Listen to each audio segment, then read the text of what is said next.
교수님, 그런 말을 살면서 한 번도 들어본 적이 없어요. 교수님이 말씀하시는 내용은 저희 중국에서 배운 적이 없는 내용입니다. 한국은 스마트폰도 없고 소수의 사람들만 시티폰이나 삐삐를 쓴다고 하던데요. 여기 영국의 한 대학교에서 중국인 학생들이 교수에게 따지듯 질문하고 있습니다. 과연 강의실에서는 무슨 일이 일어나고 있는 것일까요? 안녕하세요. 저는 영국에서 지리학을 공부하고 있는 리디아라고 합니다. 어린 시절부터 길을 잘 안다고 어른들의 칭찬을 받다 보니 전공까지 지리학을 선택하게 되어버렸습니다. 저희 부모님께서는 심각한 길치시기 때문에 왔던 길을 수차례 지나치곤 하시는데 저는 어린 시절부터 그런 모습이 너무 답답했던 기억이 나요. 어느 순간부터는 제가 길을 안내해드리면서 길찾기의 달인이라는 소리를 듣곤 했죠. 길에 관심을 가지다 보니 세계 지도도 살펴보게 되었고 전 세계의 지형과 길에 대한 관심을 가지게 되었습니다. 아버지께서는 건설회사에서 일을 하시는데 젊은 시절에는 내비게이션도 없이 현장을 찾아가야 했기 때문에 무척이나 고생을 많이 하셨다고 합니다. 그나마 영국의 길은 오래된 도심이라서 잘 바뀌지 않기에 수십 년 전부터 그대로인 형태를 유지하고 있죠. 어쨌든 저는 지리학을 공부하기 위해서 런던으로 가서 살게 되었고 여러 친구들을 사귀면서 대학교의 즐거움을 맛볼 수 있었습니다. 특히 저희 학교에는 중국에서 온 친구들이 많았습니다. 요새 K-팝이 유명하고 아시아가 뜨는 지역이라서 저도 관심이 가는데 중국인들을 만나니 무언가 반갑더라고요. 제가 먼저 다가가자 그들도 저를 반기면서 서로 친구가 되었습니다. 함께 마라탕을 만들어 먹거나 만두 등을 먹으면서 아시아 음식에 대한 관심도 조금 생겼죠. 마라탕은 전혀 제 취향이 아니었지만 그래도 새로운 음식에 대한 도전이었다고 생각해요. 그런데 저는 아시아 음식인 김치와 떡볶이, 순대 등을 먹고 싶었는데 중국에서는 그런 음식을 자주 먹지 않는다면서 그 음식들은 중국의 전통 음식을 베껴서 한국인들이 만들어 먹는 음식이라고 하더라고요. 그 말을 듣고 조금 놀랐습니다. 김치나 떡볶이, 순대가 아시아의 대표적인 음식이라고만 생각했었는데 중국인 친구들은 그것들을 전혀 다르게 바라보고 있었던 거죠. 저의 짧은 생각으로는 아시아의 음식들은 모두 같은 줄 알았는데 한국의 음식과 중국의 음식에 차이가 있었던 것이죠. 그리고 그들은 한국에서 부르는 김치가 사실 중국의 파오차이에서 비롯된 음식이라고 주장했고 떡볶이도 원래 중국 음식이라고 말했습니다. 그리고 김치라는 표현은 중국을 무시하는 단어라면서 파오차이라고 부르라고 하더라고요. 순간 저는 당황했지만 곧 웃으며 넘겼어요. 사실 음식에 대한 기원이 다를 수 있다는 건 이해했거든요. 음식이라는 게 한 나라에만 한정되지 않고 여러 문화에서 영향을 주고받으면서 발전해온 거니까요. 어쨌든 중국인들은 한국에 대해서 이렇게 생각한다는 것을 알게 되었습니다. 저에게 한국인 친구가 없어서 제대로 물어볼 곳은 없었지만 분명 중국 친구들은 한국이 중국의 문화를 베꼈다고 주장하고 있었어요. 저는 우선 그들의 말을 존중하기로 했습니다. 중국이 한국보다 인구도 많고 더 넓은 땅을 가진 나라이기 때문에 그들의 말이 일리가 있다고 생각했으니까요. 제가 한국의 K-팝에 아주 열광하는 편도 아니고 한국 노래만 자주 듣는 편이거든요. 그리고 중국 친구들이 들려주는 중국 노래를 듣고서 저는 정말 경악을 금치 못했습니다. 중국의 노래는 한국의 음악과 놀랍게도 똑같은 부분이 많았고 심지어 의상, 컨셉, 가수의 얼굴까지 모두 비슷한 분위기였으니까요. 저는 그때 정말 확신이 들었습니다. 한국이라는 나라는 중국을 따라하며 K-팝을 발전시켰다고 말이죠. 음식까지는 그러려니 했는데 음악은 창작의 영역이기 때문에 분명히 한쪽이 베낀 것이 분명하잖아요. 중국인 친구들을 사귀면서 저의 가치관도 많이 변했고 저는 그들의 생각에 점점 동요되기 시작했습니다. 저도 런던과 멀리 떨어진 시골 마을에서 올라왔기 때문에 이 친구들과 함께 있다면 정말 행복하고 외롭지 않았으니까요. 또 이들은 중국에서 제일 가는 부자인 녀석들이기 때문에 중국의 탄탄한 경제적 상황과 세상 돌아가는 것에 빠삭한 친구들이더라고요. 저도 섬나라인 영국에 박혀서 살고 있던 처지이기 때문에 대륙의 친구들을 사귀게 되어 너무 영광이라는 생각까지 들었습니다. 그렇게 신학기가 되어서 새로운 교수님을 만나고 새 친구들을 사귀게 되었죠. 그리고 경제지리라는 과목 시간에 교수님이 짜주신 조에 맞춰져서 저는 갑자기 미국인 친구들과 같은 조가 되어 그들을 사귀게 되었습니다. 처음에는 조금 어색했지만 금세 그들과도 어울리게 되었어요. 미국인 친구들은 자유롭고 솔직하게 자기 의견을 표현하는 사람들이었고 특히 국제 경제에 대해 열띤 토론을 즐겼습니다.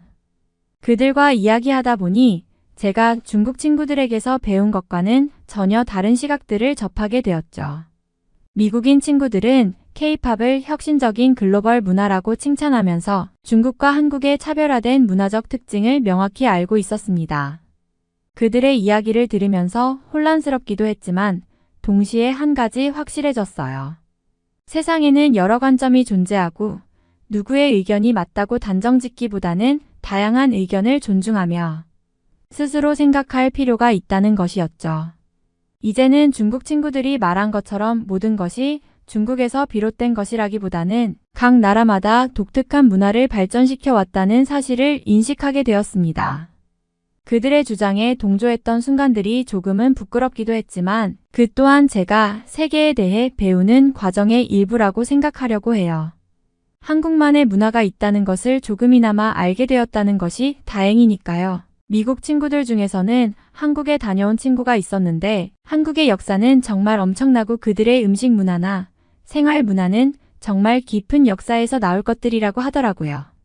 역사가 짧은 나라에서는 나올 수 없을 정도의 누적된 수많은 전통 음식들은 물론이고 한국의 음악 또한 트로트라는 장르를 저에게 소개해 주는데 살면서 들었던 음악 중에서 가장 신나고 경쾌하며 춤바람이 절로 나는 음악이더라고요. 분명 이런 음악은 중국인들이 듣는 것을 본 적이 없는데 한국만의 독자적인 음악이 있었다는 사실에 경악하고 말았죠. 그런데 수업 시간에 큰 문제가 하나 터져버렸습니다.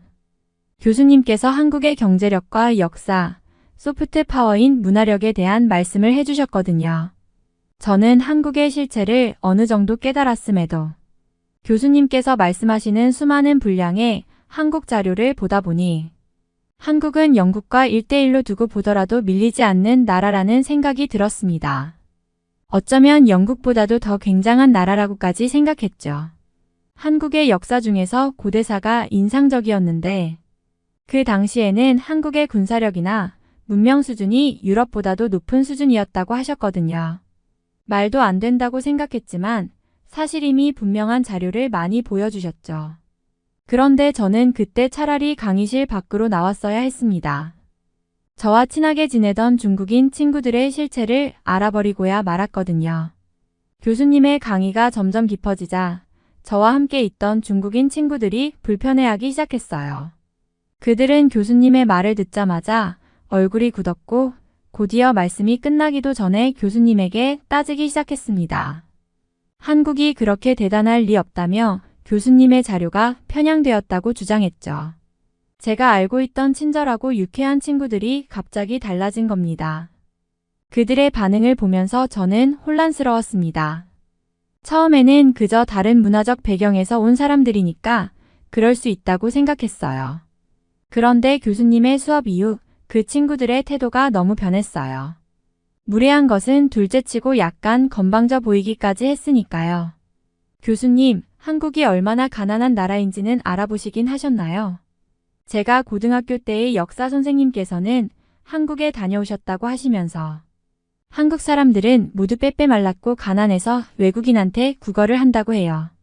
중국인들이 버리는 옷을 주워 입는 것은 물론이고 수도가 갖춰져 있지 않기 때문에 손도 씻지 못한다고 합니다. 심지어 인터넷이 안 되기 때문에 세계 정세도 파악하지 못하는 나라입니다. 중국의 기술을 빌려서 사용하고 있는 곳이 굉장히 많다고 하죠. 저는 친구들이 저런 말을 하지 않기를 바랐는데 과거 저에게 말해준 말을 그대로 교수님 앞에서 하고 있더라고요. 저 친구들이 한때는 저의 가장 소중한 친구들이었고 제가 많은 것을 배우고 의지했던 친구들이었는데 지금 이 시간만큼은 애초에 모르는 사람이었으면 좋겠다는 심정뿐이었습니다. 부끄러울 정도로 교수님을 몰아세우고 엉터리 주장들을 늘어두는 상황이라서 강의실의 학생들 모두가 헛웃음을 치거나 교수님을 의심하고 있었거든요. 저들의 말이 너무나 그럴듯하기 때문에 오히려 교수님의 강의 내용을 부정하는 친구들이 많았죠. 사실 영국에서는 한국이라는 나라를 굉장히 시기하는 친구가 많은데 아마 한국이 영국보다 더 선진화되었다는 이야기가 들려오기 때문일 것입니다.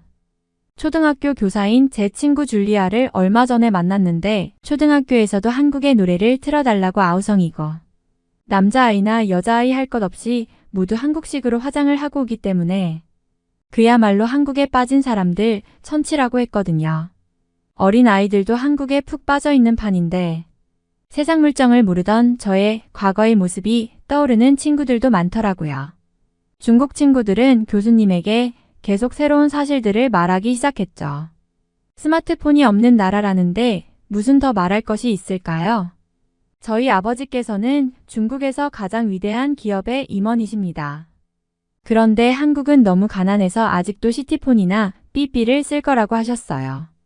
중국의 샤오미가 전 세계로 뻗어나가고 중국에서 최고의 브랜드가 될 때 한국은 대기업도 없는 나라잖아요.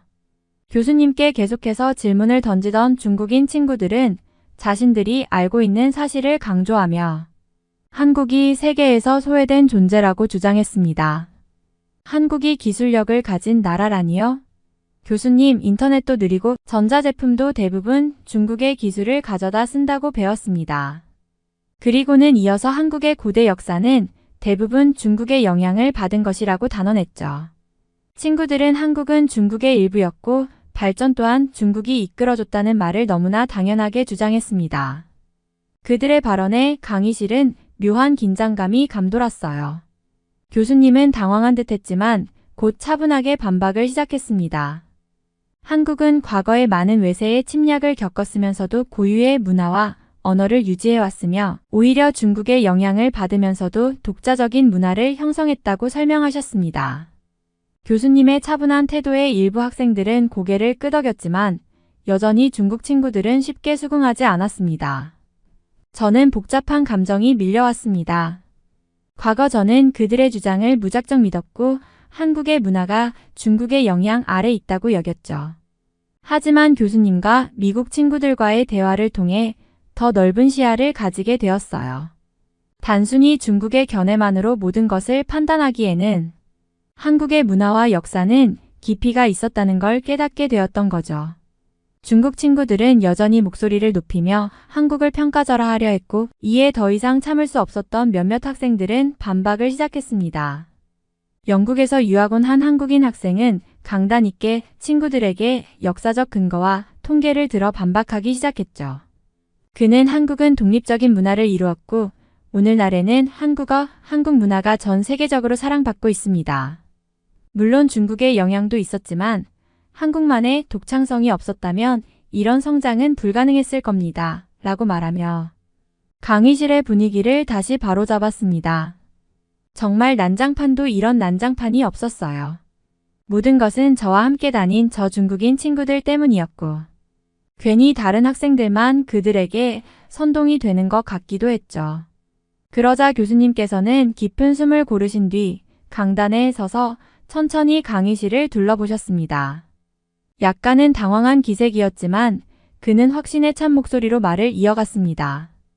여러분, 우리는 각자의 문화와 역사에 대한 자부심을 가지고 있습니다. 그러나 역사적 사실을 있는 그대로 바라보는 것도 중요하지요. 오늘 제가 한국을 소개한 이유는 단지 한국이 현재 경제적으로 성장하고 있기 때문만은 아닙니다. 한국의 역사는 유구하고도 독립적이며 그 안에는 그들만의 위대한 성과들이 담겨 있기 때문입니다. 그리고는 교수님은 한국의 삼국시대와 고구려에 대해 이야기를 시작했습니다. 고대 한국의 고구려라는 왕국은 고구려-수 전쟁, 고구려-당 전쟁을 통해 중국의 대제국과 맞서 싸우며 독립을 지켜냈습니다. 당시 수나라와 당나라는 중국 역사상 가장 강력한 군대를 보유했던 시기였지만 고구려의 전략과 용맹한 군사력 앞에서 번번이 패배를 겪었지요. 수나라는 고구려와의 전쟁으로 수십만 명이 사망하며 국력이 쇠퇴했고 결국 멸망에 이르렀습니다. 한나라의 몰락에 영향을 끼친 전쟁이었다는 사실이 이 전쟁의 규모와 중요성을 말해주고 있습니다. 학생들은 한껏 집중한 채 교수님의 말을 듣고 있었습니다. 중국 친구들 역시 순간 당황한 듯 입을 다물고 교수님을 뚫어지게 쳐다보았습니다. 하지만 교수님은 멈추지 않고 이어서 말을 계속하셨죠. 또한 백제와 신라 같은 한국의 다른 왕국들도 중국의 강한 영향 아래에만 있었던 것이 아닙니다. 백제는 일본의 문화를 전파하는 가교 역할을 했고 이를 통해 일본에서 백제의 문화가 꽃피울 수 있었죠. 당시 백제의 기술자들과 학자들이 일본에 가서 문자를 가르치고 건축과 예술을 전파한 기록은 일본 역사에도 남아 있습니다. 즉, 고대 한국은 다른 아시아 국가들과 상호작용하며 독자적인 문화를 전파할 수 있는 자립적인 문명국이었던 겁니다. 그는 고대사를 넘어 고려와 조선시대에 관한 이야기도 이어갔습니다. 고구려를 계승한 고려는 세계에서 가장 오래된 금속 활자를 발명했으며 이는 구텐베르크의 활자 인쇄보다 약 200년 앞서 있었습니다. 또한 조선 왕조의 과학자 장영실은 세계 최초의 강우량 측정기인 츠구기를 발명했죠. 이것은 단순히 기록을 남긴 수준이 아니라 국가의 행정을 과학적 방식으로 운영하려 했다는 증거입니다. 조선은 단지 중국을 따라한 나라가 아니라 독자적인 과학과 기술을 발전시켜온 역사를 지니고 있죠. 한글이라는 글자도 아실 겁니다. 또 한글마저 중국의 글자라고 말하려는 입모양이 보이는데 한글은 전 세계 누구한테 물어보아도 세종대왕이 만든 조선시대에 개발된 글자입니다. 교수님의 이야기에 강의실은 잠잠해졌고 중국 친구들은 조금씩 시선을 피하기 시작했습니다. 교수님은 마지막으로 한국의 현대사에 대해서도 설명하셨습니다. 일제강점기를 지나며 극심한 고통을 겪은 후 한국은 스스로 일어섰습니다. 한국전쟁 이후 잿더미가 된 상태에서 경제발전을 이루며 지금은 반도체, 자동차, 정보기술 등의 분야에서 세계 최상위권을 유지하고 있습니다. 단지 성장 속도만이 아니라 그 과정에서 이뤄낸 혁신이 세계를 놀라게 했다는 사실을 기억해야 합니다. 이렇게 힘든 시기를 겪었지만 한국은 독립적이면서도 창의적인 길을 걸어왔습니다. 학생들 사이에선 교수님의 말을 듣고 고개를 끄덕이거나 메모를 하는 소리가 들려왔습니다. 교수님은 고개를 숙이며 마지막으로 말했습니다. 여러분, 어떤 국가의 역사와 문화를 한쪽 시각으로만 바라보는 것은 위험합니다. 한국뿐만 아니라 모든 나라의 역사는 다양한 측면에서 연구될 필요가 있으며 각 문화와 역사가 서로의 영향을 주고받으면서 발전해왔다는 사실을 잊지 말아야 하겠습니다. 강의가 끝난 후 저는 한국에 대해 새롭게 느낀 점이 많아졌습니다. 한국은 단지 중국의 문화에 의존해온 작은 나라가 아니었고 중국 못지않은 강력한 역사적 자긍심과 자립성을 가진 나라였습니다. 그동안 친구들의 말만 듣고 중국의 시각에 동조했던 저 스스로가 부끄러웠지만 동시에 교수님 덕분에 더 넓은 시각으로 세상을 볼 수 있는 계기가 되었다고 느꼈습니다. 강의가 끝나고 교수님이 강단을 내려오시자 강의실은 웅성거림으로 가득 찼습니다. 모두가 강의 내용을 되새기며 이야기를 나누는 모습이었죠. 제 친구들은 이미 강의실을 나가버렸지만 방금 전 교수님께 당당히 반박했던 한국 친구가 여전히 자리에 앉아 있었습니다. 제 마음속에서는 어떤 망설임과 호기심이 교차했죠. 한국이라는 나라에 대해 더 알고 싶어졌고 특히 방금 전의 발언으로 나름 자부심을 느끼고 있을 그 친구가 조금은 다르게 보였어요.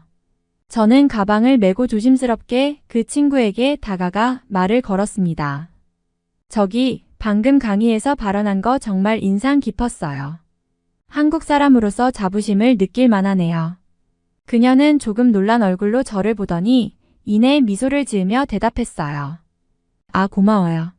사실 저도 한국에 대해서 그렇게 많이는 알지 못했어요. 그런데 유학 오고 나서 한국이 어떤 나라인지 더 많이 공부하게 되었죠. 한국 사람이라는 게 자랑스러워지는 순간이 많아졌어요. 그녀의 말에 고개를 끄덕이며 동의했습니다. 그런데 좀 부끄러운 말일 수도 있지만 사실 저도 예전에 한국에 대해 잘못된 생각을 하고 있었던 것 같아요. 중국 친구들한테 듣고선 한국에 대해 편견이 생겼거든요.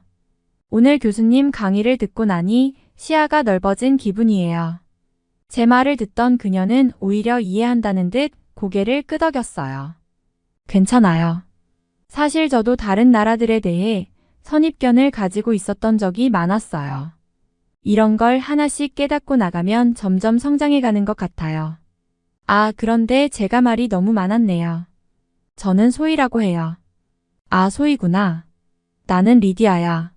우리 학교에서 한국 친구를 처음 만나봐서 반가워. 제 진심을 담아 웃으며 말하자 소희도 기쁘게 웃었습니다.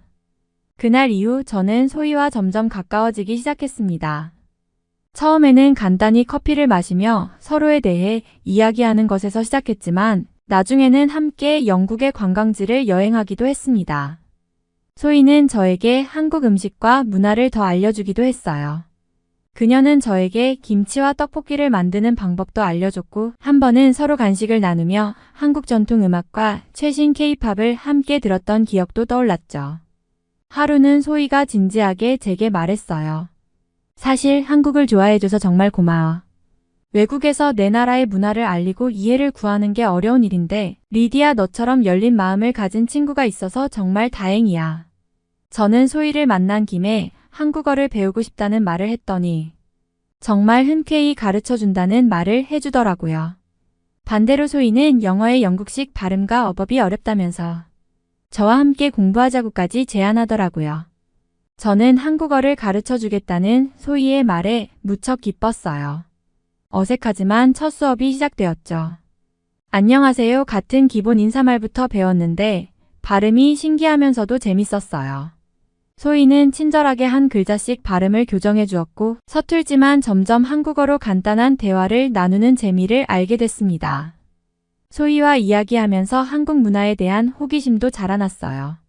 특히 한국의 역사와 고유한 전통들이 영국에서 접했던 것들과는 너무 다르고 매력적이었거든요.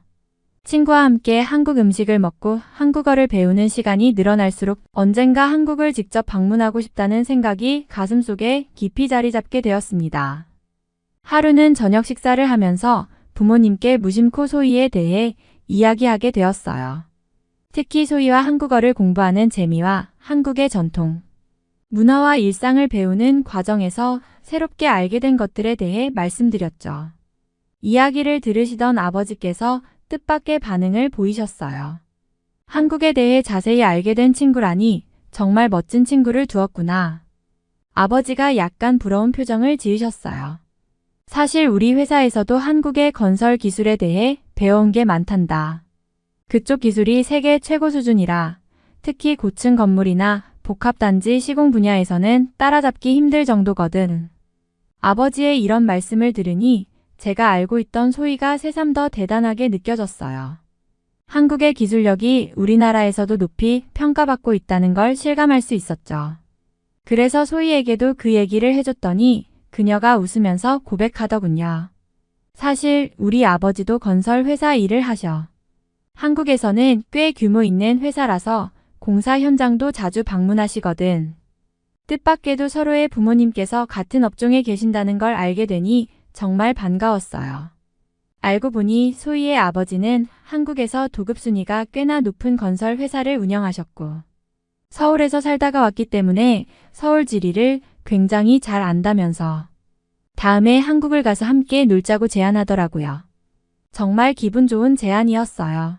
소희가 서울에 대해 이야기할 때마다 그곳의 복잡하면서도 정돈된 거리, 고층 빌딩들과 전통이 조화된 모습이 머릿속에 그려졌죠. 특히 한국의 유명한 랜드마크나 소희가 어렸을 때 친구들과 자주 다녔다는 숨겨진 명소들까지 하나하나 설명해 주는데 듣기만 해도 너무 흥미로웠어요. 소희는 자신이 서울의 현지 가이드가 되어줄 테니 꼭 같이 가자며 한국에서 맛있는 것도 잔뜩 먹자고 약속했어요. 그제야 한국이 단순히 아시아의 한 나라가 아닌 정말 다채로운 역사와 문화를 가진 특별한 곳이라는 느낌이 더욱 와닿았어요. 무엇보다 소희의 설명 속에서 서울은 저에게 새로운 탐험의 세계처럼 느껴졌죠. 그날 이후로 한국어 공부에도 더 열정이 생겼고 언젠가 소희와 함께 한국을 여행하며 현지의 모든 것을 체험해보고 싶다는 소망이 마음속에 깊이 자리 잡게 되었습니다. 아마 다음 학기가 시작하기 전 방학 때에 한국을 갈 것 같은데 생각만 해도 너무 즐겁고 신나네요. 한국은 영국보다 훨씬 발달한 도시를 지녔다고 하는데 너무 궁금하기도 하고요.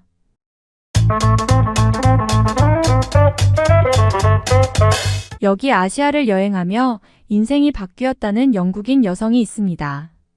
지구상에 이런 곳은 다시 없을 것이라며 무척이나 놀랐다고 하는데요. 과연 그녀가 아시아에서 겪은 일은 무엇이었을까요? 안녕하세요. 저는 영국인 브리오네스라고 합니다. 평소 다른 나라들에 관한 영상을 보는 것을 좋아하고 특히 아시아에 관심이 많은 편이죠. 아시아는 유럽과는 다른 전통과 예술적인 매력이 있고 삶의 모습이나 음식 문화 등이 전혀 다르기 때문에 유럽을 놀러 가는 것보다 훨씬 흥미진진하더라고요. 제가 아시아에 관심을 가지게 된 계기는 벌써 7년 전의 일인데요. 아버지와 아시아에 대한 다큐멘터리를 보다가 앞으로 중국과 아시아의 경제가 폭발적으로 성장하면 유럽을 위협할지도 모른다는 이야기가 나왔기 때문이죠.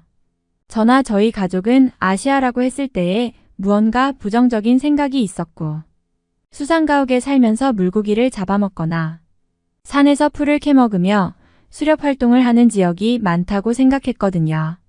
아직 현대 문명을 제대로 접하지 않은 사람들이 많을 것이고 위생이나 음식에 관한 문제도 여전히 존재할 거라고 말이죠. 영국은 수백 년 전부터 세계 최고의 선진화된 문명 사회였지만 아시아에는 아직도 불을 피우며 생활하는 사람들이 많다고 들었거든요.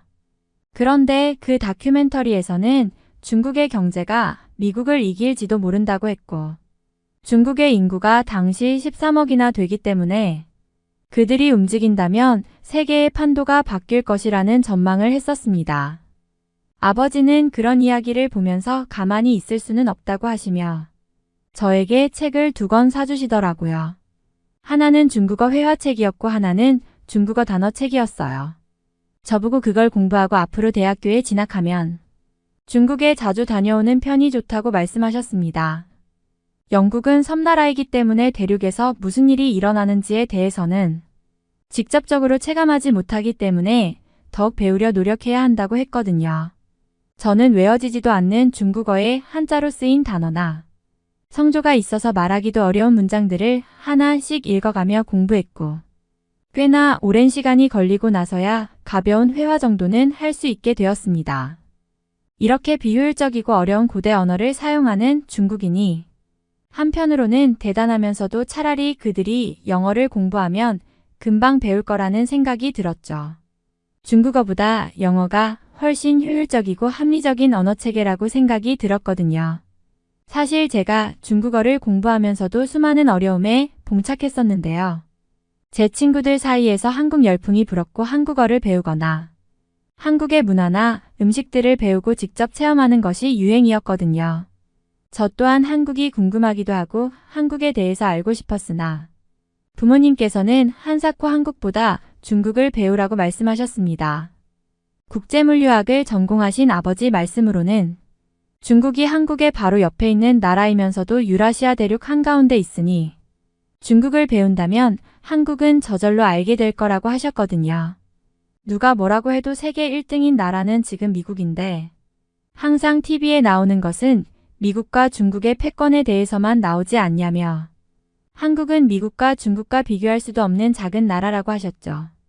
영국은 미국의 뿌리와 같은 조상의 나라이니 영국인의 입장에서 중국을 배운다면 세계를 전부 알고 있는 것과 마찬가지라고 하시면서 말이죠. 그래도 저는 친구들 사이에서 왕따가 되기는 싫었고 중국어를 공부하면서 틈틈이 한국어도 함께 공부했습니다. 그런데 한국어는 중국어와 문법도 반대이지만 훨씬 효율적인 언어체계를 가졌고 글자 또한 따로 한글을 사용하기 때문에 쓰기도 굉장히 쉽더라고요. 그러면서 왜 중국은 한글을 사용하지 않는지 의문이 들었습니다. 한자는 너무 복잡하고 비효율적인데 그럴 바에는 차라리 한글을 빌려서 사용한다면 굳이 영어로 발음 기호를 쓸 필요도 없잖아요. 한국어를 배우면서 저는 오랫동안 배운 중국보다 한국에 더 관심을 가지게 되었죠. 저를 제외한 영국인 친구들은 전부 중국에는 하나도 관심이 없고 온통 한국에만 푹 빠진 상황이었기 때문에 중국 이야기도 할 수조차 없었거든요. 그런데 대학교 때에 진학하면서 만난 중국인 친구 지천과 친해지면서 중국으로 꼭 여행을 가야겠다는 생각을 하게 되었어요.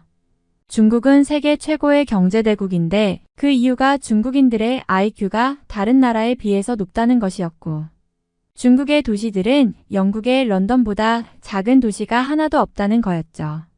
제가 다니는 대학교에는 중국 친구들이 상당히 많았었는데 그들은 전부 중국의 우수한 과학기술과 도시에 대해서 말하더라고요.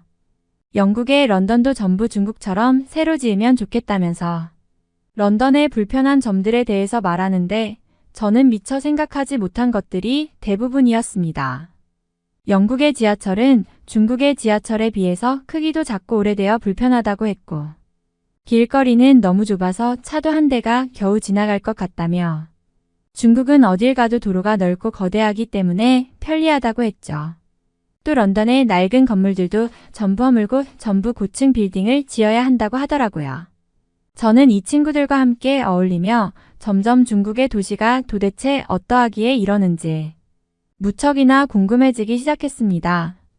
그리고 마침 저는 고등학교 때의 친구들과 여행을 계획하게 되었고 저는 중국 여행을 가자고 설득하게 되었죠. 친구들에게 중국 친구들을 만났던 이야기를 늘어놓으면서 중국의 도시들을 구경하고 싶다고 말했죠. 그런데 제 친구들은 전부 한국을 좋아하는 녀석들이라서 중국 구경을 할 시간에 한국을 둘러보면 훨씬 신나고 재미있을 거라고 하더라고요.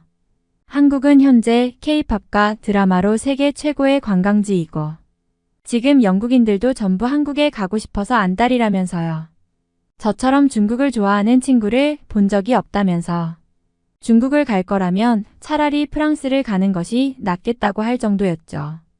프랑스가 유럽의 중국이라고 불리는데 그 이유가 중국처럼 더럽고 불편한 사람들이 많기 때문이라고 하니까요. 그런데 저는 중국이라는 나라가 프랑스처럼 그렇게 별로인 나라라고 생각하지 않습니다. 중국인 친구들은 중국어 수업을 들으면서 만났는데 굉장히 공부도 잘하고 논리적이라는 생각이 들었거든요. 저에게 중국어를 알려주던 모습도 굉장히 친절하다고 생각했고요. 결국 저는 친구들과 한 가지 타협점을 생각해냈습니다. 중국 여행과 한국 여행을 모두 가는 것이었어요.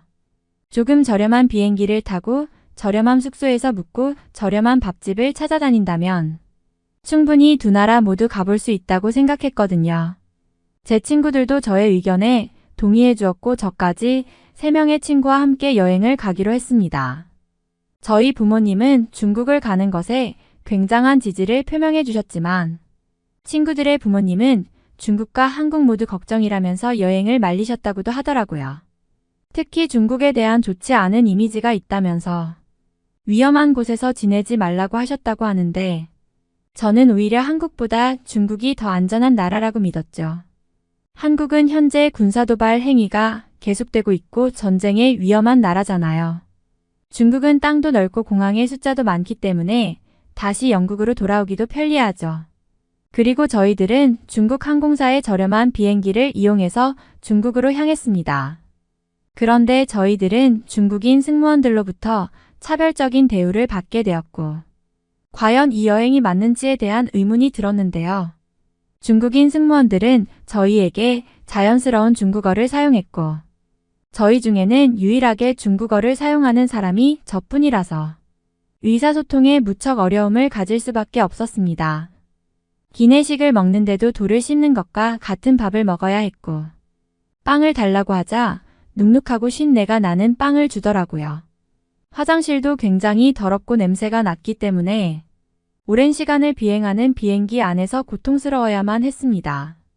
비행기가 착륙할 때에도 서툰 비행사의 착륙인지 엄청난 충격이 허리에 가해져서 다리가 저릴 정도였습니다. 친구들은 저렴한 비행기라고 하더라도 이런 경우는 처음 본다면서 빨리 숙소에 가서 쉬고 싶다는 말만 반복하더라고요. 그런데 이상한 일은 그때가 끝이 아니었습니다. 저희의 캐리어 가방을 찾아야 하는데 아무리 기다려도 나오지 않는 거예요. 공항 관계자들에게 따지듯이 말했는데 기다리라는 답만 올 뿐이었죠. 그리고 한참 뒤에 나온 캐리어의 모습은 상상 초월이었습니다. 여기저기 흠집이 나 있는 데다가 모서리에 파손이 생겨 있었거든요. 변상해달라고 아무리 말을 해도 이 정도의 흠집은 날 수가 있고 이미 캐리어를 맡길 때에 서류를 작성하지 않았냐며 도리어 화를 내는데 즐겁게 온 여행이니 그냥 넘어가기로 마음먹을 수밖에 없었죠. 함께 온 친구인 제니는 중국 여행이 심상치 않다며 말을 했고 올리비아 역시 빨리 한국을 가고 싶다고 말하더라고요. 그래도 저는 중국에 대해 무언가 신뢰가 있었습니다.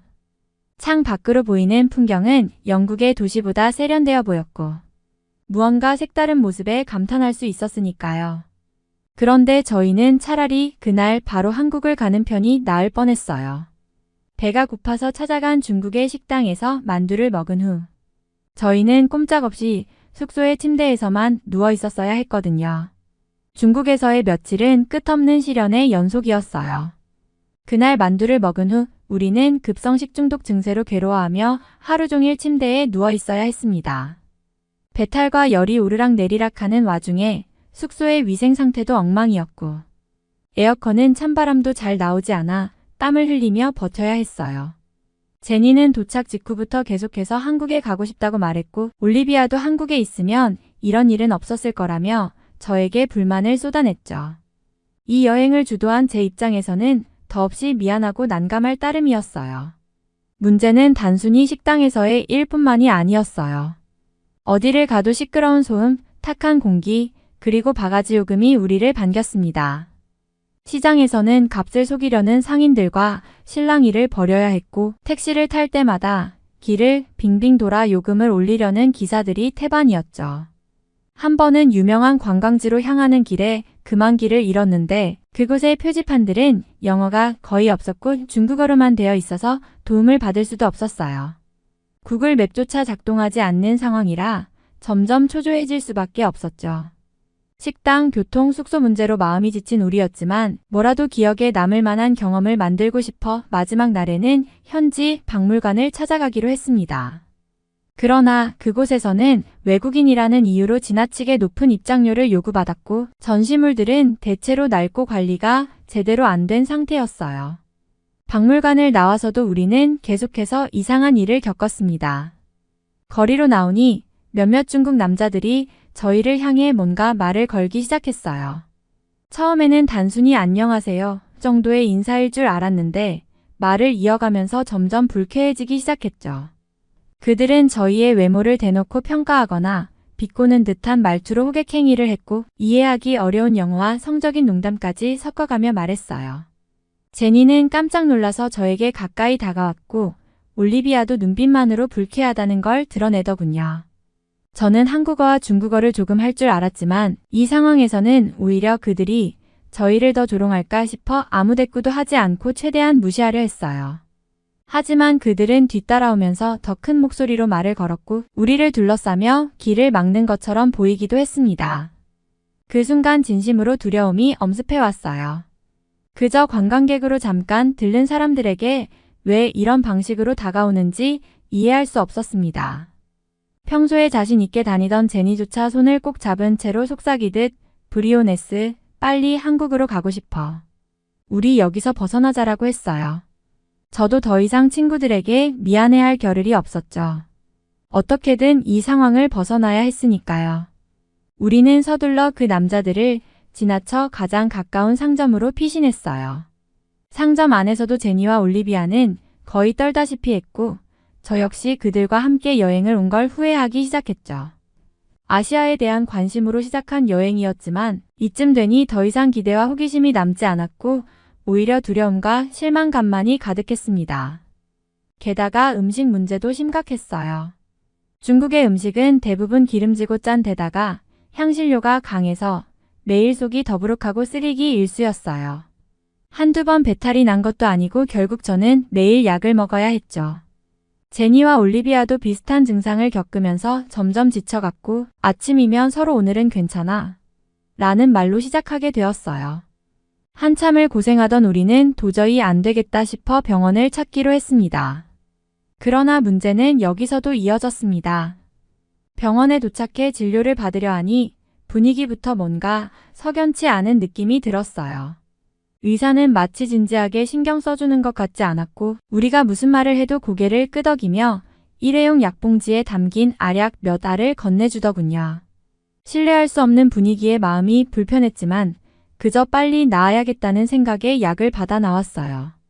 그런데 숙소에 돌아와 구글맵에 병원을 검색해보니 충격적인 후기가 잔뜩 달려 있었습니다.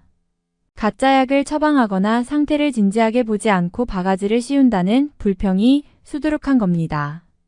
후기를 읽는 순간 그동안 중국에서 겪은 불편함과 실망이 한꺼번에 밀려왔어요.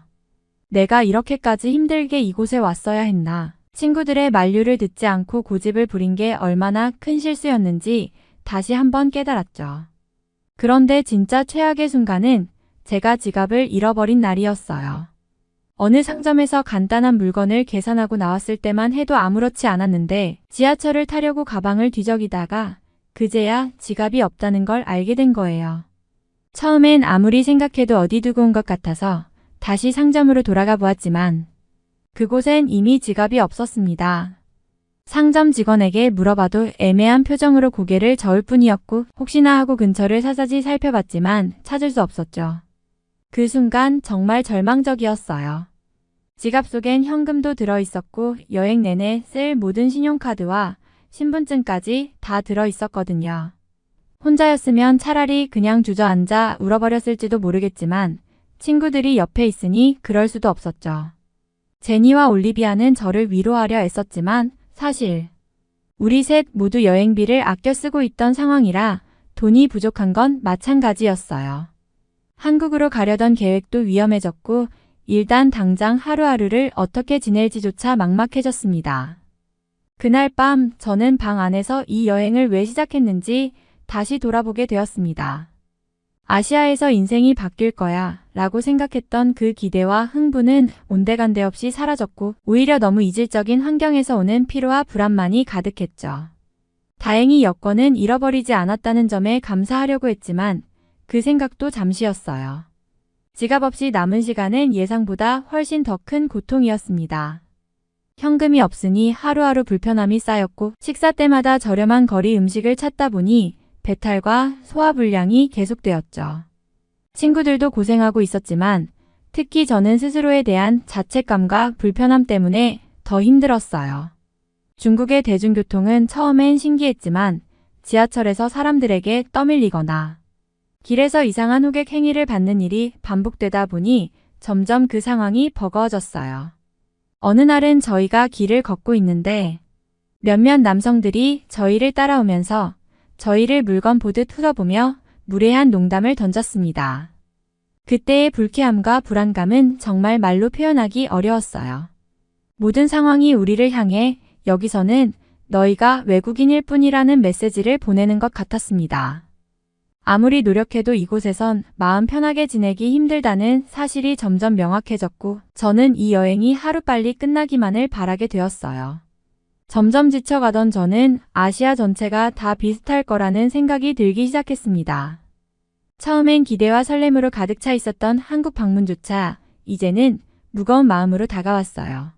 친구들은 여전히 한국에서의 계획을 얘기하며 기대감을 키웠지만 저는 오히려 조심스러워졌습니다.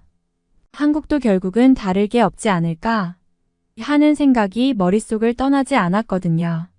중국에서 겪은 불편과 불쾌한 경험들이 마치 다가올 한국 여행까지도 그림자를 들이우는 것 같았습니다. 언어가 다르고 문화가 다르더라도 결국은 나에게 낯선 곳일 뿐일 테니까요. 여행이 설렘이 아니라 고통을 마주할 것 같다는 두려움에 점점 사로잡혔죠.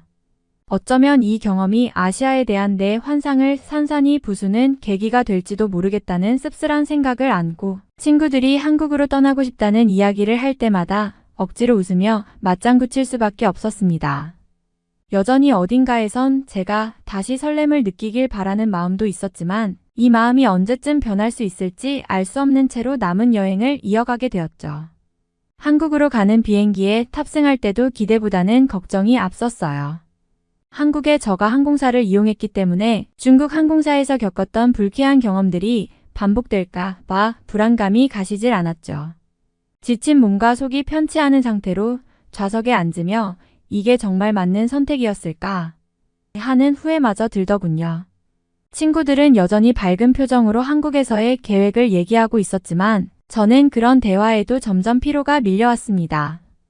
좌석에 앉자마자 꼭 참고 지내자고 다짐했어요. 다시는 이런 고생스러운 여행은 하지 말아야겠다는 생각뿐이었죠. 여행 초반에는 설렘이 가득했던 제가 이렇게까지 회의적인 마음이 된 것이 스스로도 믿기지 않을 정도였어요. 그런데 막상 비행기가 이륙하고 나니 놀랍게도 분위기는 예상과 달랐습니다. 승무원들은 밝은 미소로 인사를 건네고 필요한 서비스를 친절하게 제공해 주더군요. 기내식도 깔끔하게 준비되어 있었고 불편한 점 없이 편안하게 비행을 이어갈 수 있었어요. 중국에서의 악몽 같은 시간이 조금씩 잊혀지는 듯 했습니다. 한국인 승무원들은 유창한 영어로 차분하게 필요한 안내를 해주었고 하나하나 신경 써주는 모습에 마음이 조금씩 풀렸습니다. 기장이 기내 방송으로 기류 상황을 미리 알려주며 비행 여정을 설명해 주었을 때는 비로소 이 비행이 편안하고 안전할 거라는 안도감이 들었어요. 중국 항공사에서 겪었던 소통의 어려움과 불친절함과는 전혀 다른 경험이었죠. 승무원들이 작은 부분까지 신경 써주면서도 항상 친절하게 웃어주는 모습을 보니 한국에 대한 인상이 조금씩 좋아지기 시작했습니다. 그동안 쌓였던 여행 피로와 불편한 기억들이 이 비행에서 조금씩 해소되는 느낌이었달까요? 비록 아직 목적지에 도착하지 않았지만 한국에서의 시간은 중국과 다를 수도 있겠다는 기대가 다시 싹트기 시작했죠. 한국 공항에 도착해서 캐리어를 찾으러 갔을 때 중국에서 파손된 제 캐리어를 다시 보게 되었어요. 그동안의 고생을 함께한 짐이었기에 엉망이 된 모습이 더 안타깝게 느껴졌죠. 그런데 한국 공항 직원이 제 캐리어를 살피더니 살짝 미소를 지으며 수리해 드릴 수 있습니다. 비용은 신경 쓰지 마세요라고 친절하게 말하는 거예요. 믿기지 않았습니다. 그동안 중국에서 작은 문제라도 해결하려고 하면 시간과 비용만 더 들던 경험이 떠올랐죠. 그런데 한국 공항에서는 손상된 캐리어를 무료로 수리해준다니 이런 세심한 배려와 친절이 새삼 놀랍게 느껴졌습니다. 직원들은 마치 제 불편을 본인의 일처럼 여기며 상황을 이해해 주었고 수리도 빠르게 처리해 주었어요. 이 작은 사건 덕분에 한국에 대한 첫인상이 더없이 좋게 변했죠. 한국에서는 정말 다른 여행을 할 수도 있겠구나 하는 생각이 들었고 그 기대감에 피로마저 조금씩 풀리는 것 같았어요. 제 친구들도 한국에 도착하자마자 진작 한국에 올 걸 그랬다 며 얼굴이 환해졌어요. 공항에서 캐리어 수리까지 도와준 친절한 경험 덕분에 다들 마음이 누그러진 거죠. 그리고 마침 배도 고팠기에 다 같이 근처 국밥집을 찾아갔어요. 따뜻하고 깊은 맛이 가득한 국밥이 나왔고 첫 숟가락을 뜨는 순간 그 따스함이 속을 녹여주는 기분이었어요. 며칠간의 여행으로 고생했던 속이 마치 거짓말처럼 편안해졌고 친구들도 이거 진짜 한국에서만 맛볼 수 있는 음식이네 라며 연신 감탄했어요. 질리지 않게 배부르게 먹을 수 있는 음식이 있다는 것 자체가 너무 좋았고 오랜만에 모두가 웃으면서 한 끼를 먹는 순간이었죠. 한국에 대한 첫날의 인상이 이렇게 좋을 줄은 몰랐고 이곳에서의 시간이 정말 새로운 시작이 될 것 같았습니다. 서울로 가는 쾌적한 공항철도에 몸을 실으니 긴 여행의 피로가 조금씩 풀리는 것 같았어요. 그런데 이동 중에 약간의 계단을 만나게 되었고 짐을 들고 혼자서 힘겹게 올라가야 했죠. 그때 한 남성분이 저를 보고는 재빠르게 다가와 제가 도와드릴까요? 라고 말씀하셨어요. 정말 깜짝 놀랐습니다. 그분은 제 캐리어를 가볍게 들어주며 계단을 올라가 주셨고 저는 그 친절함에 감동하지 않을 수 없었죠. 세상에 이렇게 친절한 사람들이 많은 나라는 처음이에요 라는 생각이 머릿속을 스쳐 지나갔어요. 다른 나라에서는 종종 친절함이 부족하게 느껴졌던 저에게 한국의 친절한 사람들은 마치 따뜻한 태양과 같았죠. 이 짧은 순간이 제 여행에 큰 위로가 되었고 앞으로의 한국 여행이 더 기대되는 계기가 되었답니다. 지하철에 탑승하자마자 그 깨끗함과 정돈된 모습에 다시 한번 감탄이 나왔어요. 차 안은 쾌적하고 승무원들이 안내 방송을 통해 친절하게 정보를 제공해주니 마치 제가 다시 여행을 시작한 것 같은 기분이 들었죠. 버스를 타고 서울 시내를 돌아다니면서도 느낀 점은 마찬가지였어요. 중국과 영국의 대중교통과는 비교할 수 없을 정도로 편리하고 정시 운행이 이루어지는 것이 정말 인상적이었죠. 노선도 잘 표기되어 있고 무엇보다도 차내가 항상 청결하게 유지되고 있었어요. 대중교통 이용자들 역시 질서를 잘 지키며 조용히 대화하는 모습이 보기 좋았습니다. 그렇게 한국의 대중교통 시스템을 경험하면서 여행의 질이 얼마나 높아질 수 있는지를 깨달았어요. 매일매일 새로운 장소를 탐험하는 것뿐만 아니라 편안하게 이동할 수 있다는 사실이 저에게 큰 안도감을 주었습니다. 숙소에 도착하니 직원이 반갑게 맞아주었어요. 하지만 그다지 좋지 않은 소식이 전해졌죠. 우리가 예약한 방에 문제가 생겼다고 하더니 대신 더 넓고 쾌적한 방으로 업그레이드를 해준다는 것이었습니다. 게다가 서비스로 한국의 기념품까지 주신다고 하니 그야말로 놀라운 대우였어요. 방으로 들어가자마자 넓은 공간과 깨끗한 시설에 다시 한번 감탄이 절로 나왔죠. 기념품으로 받은 작은 한복 인형과 한국 전통 과자들은 저에게 특별한 기억으로 남을 것 같았어요. 이곳에 온 것만으로도 저의 기분이 한층 더 나아지는 기분이었죠. 한국의 친절함은 정말 대단한 것 같아요. 그동안의 힘든 경험을 잊게 해줄 만큼 따뜻한 환대를 받으니 이제는 한국에서의 시간을 더욱 기대하게 되었어요. 친구들과 함께한 여행이 이렇게나 즐겁게 변화할 수 있다니 이번 여행의 시작이 이렇게 행복할 수 있다는 것이 믿기지 않았습니다. 그렇게 저희는 경복궁에 가서 한복을 입고 한국의 전통 문화를 체험하기로 했어요. 화려한 한복을 입고 궁궐을 돌아다니며 사진을 찍으니 마치 한 편의 드라마 주인공이 된 듯한 기분이었죠. 전통 건축물과 아름다운 정원 속에서의 사진들은 정말 잊을 수 없는 추억으로 남을 것 같았어요. 경복궁에서의 시간을 마친 후 우리는 한강으로 향했어요. 한강은 정말 말도 안 되게 거대한 강이었어요. 세계에서 가장 넓은 폭을 자랑하는 도심의 강이라고 하던데 그 규모는 정말 상상 이상이었죠. 강가에 앉아 친구들과 함께 즉석에서 사온 라면을 끓여 먹으며 강바람을 느끼니 이 순간이 너무 행복하더라고요. 라면의 맛도 한국의 정서가 담겨 있었고 경치와 함께하는 식사는 더욱 특별하게 느껴졌어요. 여유롭게 흐르는 강과 서울의 멋진 스카이라인을 바라보며 이제야 진정한 아시아의 매력을 느끼게 된 것 같았어요. 처음에 고통스러운 경험들이 이렇게 아름다운 순간들로 바뀌니 여행이란 결국 이런 것인가 싶었습니다. 중국의 건물들도 영국보다 거대하고 인상적이었지만 한국의 건물들은 그보다 훨씬 매력이 있었어요. 중국과 비교도 안 되었죠. 밤이 되자 화려한 조명 아래에서 빛나는 고층 빌딩들은 정말 상상 이상이었죠.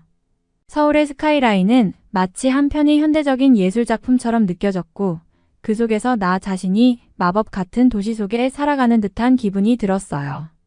그 순간 영국인이 아닌 한국인이었다면 좋았을 텐데라는 생각이 문득 스쳤습니다. 한국 문화와 생활이 이렇게 다채롭고 매력적인데 그 속에서 더 깊이 파고들 수 있었더라면 하는 아쉬움이 들었죠. 나의 뿌리와는 또 다른 문화에 발을 담그고 싶다는 마음이 커졌어요. 친구들 덕분에 한국을 제대로 알게 되었고 그들이 없었다면 저의 주장대로 중국 여행만 했다면 아마 저는 이미 병원 응급실에 실려가 있을지도 몰라요. 생각해보면 중국의 응급실에서 누워있다가 여행이 끝났을지도 모른다는 상상이 끔찍하더군요. 한국에서는 그 어떤 불편함도 느끼지 못하고 오히려 따뜻한 환대와 친절한 서비스에 감동받았어요. 그래서 친구들에게 감사할 따름입니다. 그들이 없었다면 저의 편견에 갇혀 불행한 경험으로만 가득했을지도 모르죠. 한국에서의 시간은 마치 새로운 출발을 알리는 듯 했어요. 이제는 아시아에 대한 두려움이 아닌 더 많은 경험을 쌓고 싶은 마음이 생겼습니다. 결국 중국에서의 힘든 시간 덕분에 한국에서의 소중한 순간들을 더욱 깊이 느낄 수 있었던 것 같습니다. 아시아라고 해도 같은 아시아가 아니라는 생각이 들었고 부모님께서도 중국에서의 경험을 들으시고 무척 걱정스러워 하시더라고요. 아무래도 중국은 제가 생각했던 것과 너무 다른 나라였어요. 그러면서도 한국에서의 경험은 완전히 달라서 정말 감정의 롤러코스터 같았죠. 영국도 한국처럼 발전했으면 좋겠다는 마음이 커졌어요. 특히 사람들의 친절과 서비스는 우리나라에서 많이 부족하다고 느끼기 때문이에요. 한국의 빠른 대중교통 시스템과 깨끗한 환경은 정말 인상적이었고 이런 점들이 영국에서도 잘 적용되면 좋겠다고 생각했죠. 결국 여행은 저에게 새로운 시각을 주었고 문화의 다양성을 이해하게 해주었습니다. 앞으로도 다른 나라를 탐험하며 더 많은 경험을 쌓고 싶어요. 한국에서의 따뜻한 기억을 잊지 않고 더 나은 세계를 위해 노력하는 사람이 되고 싶습니다. 그렇게 한국에서의 멋진 경험이 쌓이면서 저의 마음속에 한국에 대한 사랑이 커져갔어요. 이제는 단순히 문화나 음식, 언어에 대한 호기심을 넘어 한국이라는 나라 자체에 대한 애정이 생긴 거죠. 친구들과 함께했던 즐거운 순간들을 회상하며 한국어를 더 빨리 배우고 싶다는 마음이 간절해졌습니다. 가족들과 함께 다시 방문할 날을 손꼽아 기다리며 그때는 더 많은 도시를 탐험하고 다양한 사람들과 소통하는 즐거움을 느끼고 싶어요. 서울의 번화가뿐만 아니라 부산의 해변이나 제주도의 아름다운 풍경도 보고 싶고 한국의 전통 마을에서도 소중한 시간을 보내고 싶습니다. 저는 아시아를 여행하며 정말 많은 것을 배웠고 특히 한국에서의 경험은 저에게 큰 영감을 주었어요. 이 모든 일들이 저를 더욱 성장하게 하고 다른 문화에 대한 이해와 존중을 심어주었습니다. 앞으로의 여행은 제가 어떤 새로운 것들을 배울 수 있을지 또 어떤 멋진 사람들을 만날 수 있을지 기대가 가득해요. 이번 사연은 여기서 마무리하도록 하겠습니다. 끝까지 시청해주셔서 감사드립니다. 좋아요와 구독은 영상 제작에 큰 힘이 됩니다. 꼭 한 번씩만 눌러주세요. 감사합니다.